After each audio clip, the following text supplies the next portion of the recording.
Your phone buzzes on the kitchen counter while you're rinsing a coffee mug. You dry your hands on your jeans, pick it up, and there it is. Your net worth tracker just rolled over to $750,000.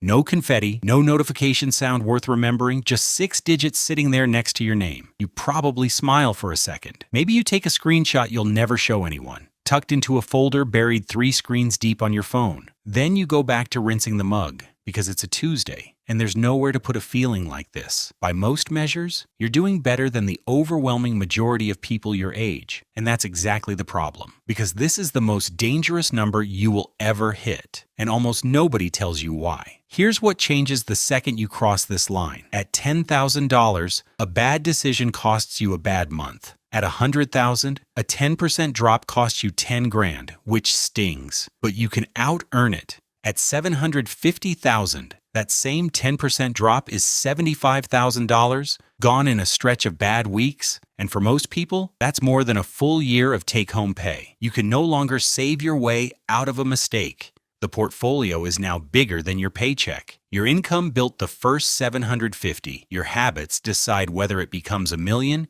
or gets cut in half. Let's talk about the 3 ways people quietly lose this number, because it's never a crash that does it. It's always one of these. The first one is lifestyle creep, and it never looks like greed. It looks reasonable. You upgrade the lease on your car because you deserve it. You start eating out 4 nights a week instead of 2. You add a subscription here, a subscription there, none of them over $15, all of them still charging you next month. None of these decisions feels like it's touching your net worth, but raise your spending by $2,000 a month, and you've just redirected $24,000 a year. Invested and left alone, that $24,000 becomes over $300,000 a decade from now. So that nicer lifestyle doesn't cost you $2 grand a month. It costs you your future $300,000. The fix isn't living like a monk. It's freezing your spending exactly where it is for the next few years and letting growth do the climbing instead of your paycheck. The second trap is chasing something bigger than what you already have. Once the number gets large, a normal return starts to feel boring. 7% on $750,000 is over 50 grand a year, but it doesn't feel exciting sitting quietly in an account. So you start getting the messages. A guy from your old gym group chat sends you a link to a private deal. Your cousin's friend is raising money for something involving real estate you've never seen and can't Google. The pitch always sounds the same: a return that beats the market by double, wrapped in almost no risk at all. Write this down. If someone can promise you a high return and tell you it's basically guaranteed in the same sentence, that sentence is the red flag, not the opportunity. You don't need a home run at this stage. You need to not lose the $750,000 you already built. Protecting it matters more than chasing the next big win. The third trap is the quiet one, and it's the one almost nobody checks: fees. Pull up your last statement right now and actually read the fine print instead of skimming past it. A 1% advisory fee on $750,000 is $7,500 a year, every single year, whether the market goes up or down. Over 20 years, that 1% alone can quietly cost you a couple $100,000. It's not a scam. Nobody stole anything. It's just been sitting there in plain sight the entire time. And most people have genuinely never sat down and added it up. Spend one afternoon reading every account statement you own. Write down every fee in plain dollars, not percentages, and ask whoever manages your money one blunt question: what does this cost me in dollars every single year? If they can't answer that clearly, that hesitation is your answer. Now let's talk about cash, because most people at this level get it backwards in one direction or the other. Some people keep almost everything invested and get caught with nothing liquid when the water heater dies or the job disappears unexpectedly. Others do the opposite. They park 2/3 of their money in a savings account because it feels responsible, watching the numbers stay technically flat, while inflation quietly eats a few percent of its real value every single year.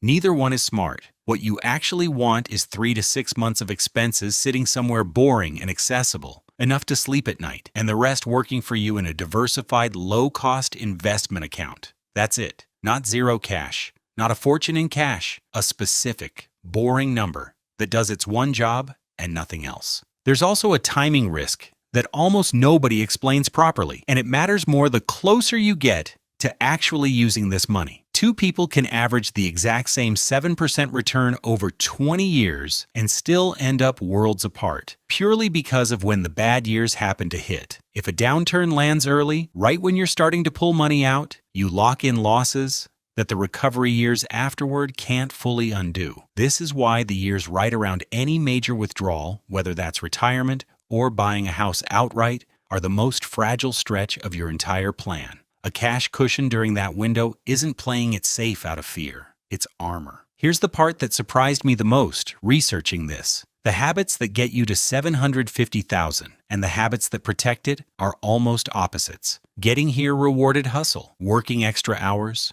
negotiating raises, saying no to spending so you could say yes to investing. Keeping it rewards restraint, checking your accounts less, not chasing headlines, not reacting to every red day in the market. Your brain doesn't know the difference automatically. It still wants to do something when the number moves. Ignore that urge. The people who quietly grow this number into $1 million almost always look boring from the outside. They check their accounts once a month, not once a day, usually on the same day their paycheck lands, and then they close the app and go make dinner. A 2% swing on $750,000 is $15,000 moving before lunch. And watching that in real time, refreshing the app between meetings, is a fast way to talk yourself into a decision you'll regret by dinner. Delete the app from your home screen if you have to.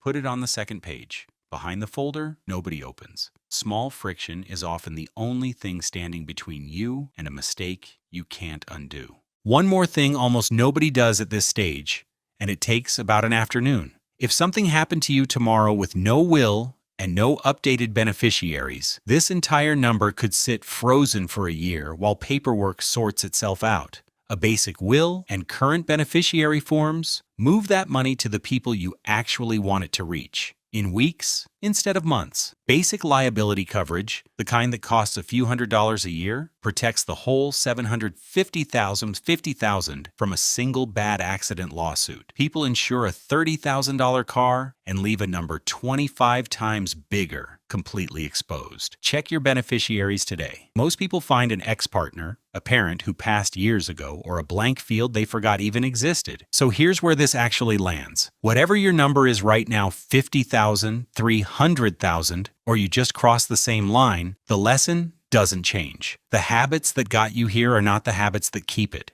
Freeze your lifestyle before it creeps. Read your fees before they compound against you. Keep a real but boring cash cushion. Protect the downside on paper so one bad afternoon can't undo years of good ones. And then, and this is the hard part, do less, check less, react less. Let the money you already built quietly finish the job while you go live the rest of your life. The number you protect will always outlast the number you chase.